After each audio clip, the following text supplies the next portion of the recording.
Sekarang pun yang firman Tuhan putih, tadi kita sudah diajari kita harus gambar dengan Tuhan. Kita harus diubahkan tiap hari serupa dengan Tuhan Yesus. Amin. Dan kita harus berkuasa. Tuhan sudah memberikan kuasa kepada kita. Kita bisa menang atas dosa. Dan kita bisa menang atas semua budaya setan. Dan mari kita memenuhi bumi.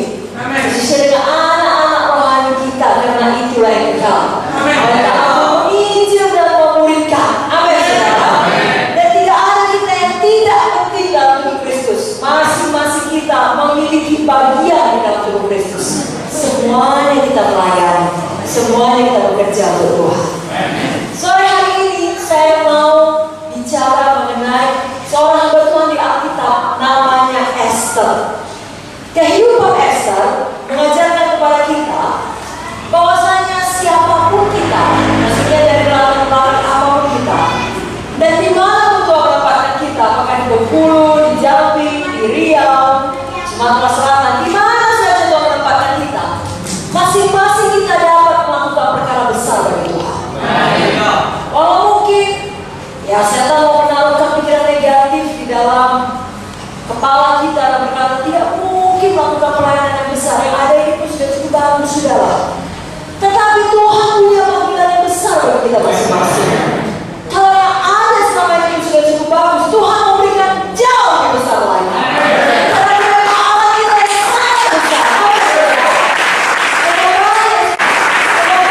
Semoga percaya Tuhan punya panggilan yang besar bagi dia. Mari kata saya percaya. Amin.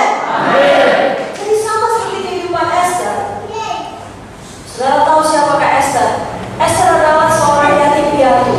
Ya, ayah ibunya sudah mati. Sebenarnya bisa jadi dia berkata, atau orang teman-temannya, orang-orang sini berkata, tidaklah mungkin bagi Esther yang yatim piatu ini terpilih menjadi ratu.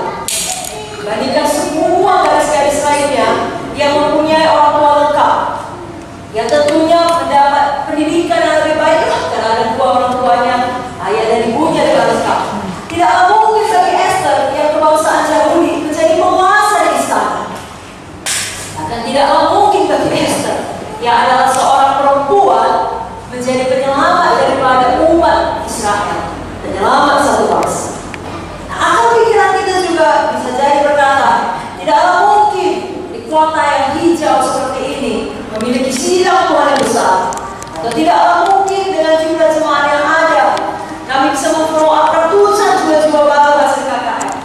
Tidaklah mungkin untuk membuka KKS baru atau membuka apalagi tempat ibadah baru. Bagi beberapa orang bahkan berjalan untuk dirinya, tidaklah mungkin untuk sehat kembali. Umur saya pun sudah lanjut, penyakit saya pun sudah lama, sudah menahun. Tidaklah mungkin untuk diberkati dengan limpah. Asal ada makan pun sudah baiknya, apalagi setelah mengalami kebangkrutan. Tapi apa yang tidak mungkin bagi manusia, mungkin bagi Tuhan. Esther walaupun dia yatim piatu, betul dia menjadi ratu. Walaupun dia kebangsaan Yahudi, nah kalau dalam tanda kutip pada masa di mana dia hidup, itu adalah bangsa budak atau kelas warga kelas 2. Tapi toh Esther menjadi penguasa di istana. Dan walaupun dia seorang perempuan yang pada zaman itu lagi-lagi warga kelas 2, dia bisa menjadi penyelamat satu bangsa. Saudara juga bisa membangun sidang Tuhan yang besar. Bengkulu, Riau.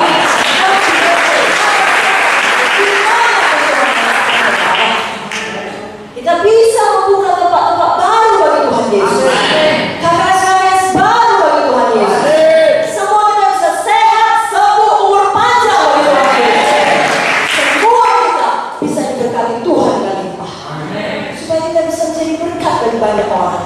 Jadi kalaupun ada kita sekarang ini memiliki banyak pergumulan, atau mungkin sedang mengalami aniaya, nah kalau ada hal-hal buruk yang tidak saudara mengerti kenapa terjadi kepada saudara setelah saudara sungguh-sungguh ikut Tuhan, jangan berhenti. Jangan berhenti apa? Jangan berhenti melayani. Jangan berhenti beriman. Karena firman Tuhan tentang kehidupan Esther betul-betul membuat kita teguh melayani Tuhan dan beriman kepada Tuhan. Banyak hal dalam hidup kita kelihatannya ya tidak baiklah, hanya merupakan kesakitan semata-mata. Tetapi itu bisa dikerjakan Tuhan, mendatangkan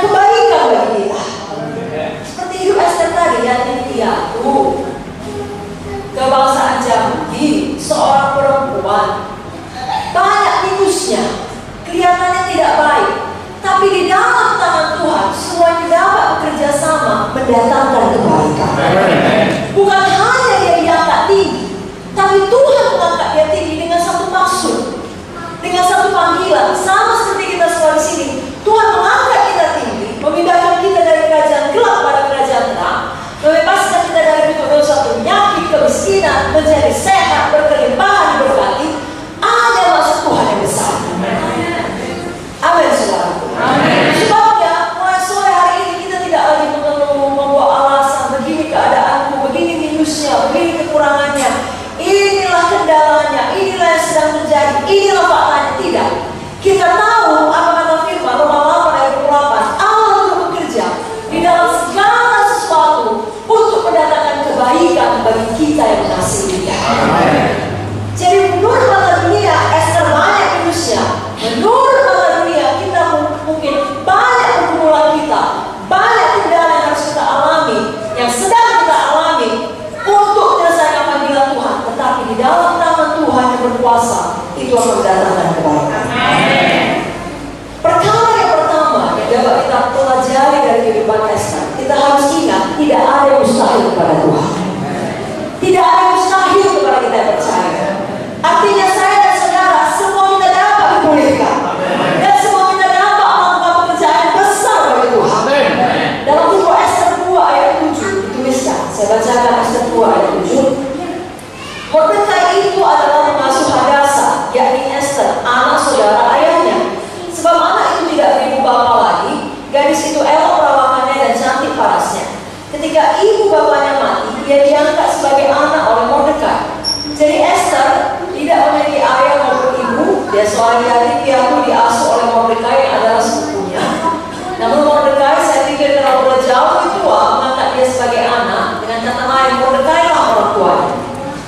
Dari pandangan dunia, nasib Esther tidak baik. Seorang perempuan yang tidak memiliki ayah ibu dalam memulai hidupnya itu kekurangan yang besar. Namun Esther menjadi ratu pada masa itu, melebihi semua perempuan yang punya orang tua lengkap. Itu luar biasa. Kalau ada di antara saudara merasa nasib saudara tidak baik, keluarga saudara tidak baik, tempat di mana saudara melayani tidak baik, atau mungkin masa lalu saudara tidak baik, tapi saudara masih memiliki dosa yang terselubung sehingga saudara